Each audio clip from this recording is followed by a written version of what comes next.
ನಮಸ್ಕಾರ ವೀಕ್ಷಕರೇ, ಇದು ಸತ್ಯ. ಇಥಿಯೋಪಿಯಾ ಮೂಲದ 26 ವರ್ಷದ ಮುಳುವೋರ್ಕ್ ಅಂಬಾವು ಎಂಬ ಯುವತಿ ಆಹಾರ ಮತ್ತು ನೀರು ಇಲ್ಲದೆ 16 ವರ್ಷಗಳ ಕಾಲ ವಾಸವಾಗಿದ್ದಳು.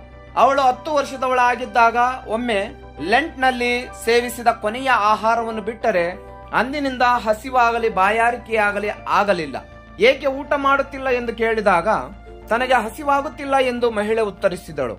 ಊಟ ಮಾಡದ ಕಾರಣ ಇಷ್ಟು ದಿನ ಶೌಚಾಲಯವನ್ನೇ ಬಳಸಬೇಕಾಗಿರಲಿಲ್ಲ. ಮಹಿಳೆ ಸಂಪೂರ್ಣವಾಗಿ ಆರೋಗ್ಯವಾಗಿದ್ದಾಳೆ ಎಂದು ಹೇಳಲಾಗಿದೆ. ಅವಳು ತಿನ್ನುವುದಿಲ್ಲವಾದರೂ ಅವಳು ತನ್ನ ಕುಟುಂಬಕ್ಕೆ ನಿಯಮಿತವಾಗಿ ಅಡುಗೆ ಮಾಡುತ್ತಾಳೆ. ಆಹಾರ ಸೇವಿಸದೆ ಆರೋಗ್ಯಕರವಾಗಿ ಕುಳಿತಿರುವ ಈ ಸ್ಥಿತಿಯನ್ನು ಪರೀಕ್ಷೆಗಳಿಗೂ ಒಳಪಡಿಸಲಾಯಿತು. ಅಂಬಾವನ್ನು ಭಾರತ, ಕತರ್ ಮತ್ತು ದುಬೈನ ಆರೋಗ್ಯ ತಜ್ಞರು ಪರೀಕ್ಷಿಸಿದ್ದಾರೆ. ಜೀರ್ಣಾಂಗ ವ್ಯವಸ್ಥೆಯು ಆಹಾರ, ನೀರು ಅಥವಾ ತ್ಯಾಜ್ಯವನ್ನು ಹೊಂದಿಲ್ಲ ಎಂದು ಕಂಡು ಬಂದಿದೆ. ಆದರೆ ವೈದ್ಯರಿಗೆ ಅಂಬಾವಿನಲ್ಲಿ ಯಾವುದೇ ರೋಗವನ್ನು ಕಂಡು ಹಿಡಿಯಲಾಗಲಿಲ್ಲ. ಅಷ್ಟೇ ಅಲ್ಲ, ಈ ಮಹಿಳೆ ಸಂಪೂರ್ಣ ಆರೋಗ್ಯವಾಗಿದ್ದಾಳೆ ಎಂದು ತೀರ್ಪು ನೀಡಿದ್ದಾರೆ. ಇಂದು ಆಕೆ ಮದುವೆಯಾಗಿ ಒಂದು ಮಗುವಿನ ತಾಯಿ.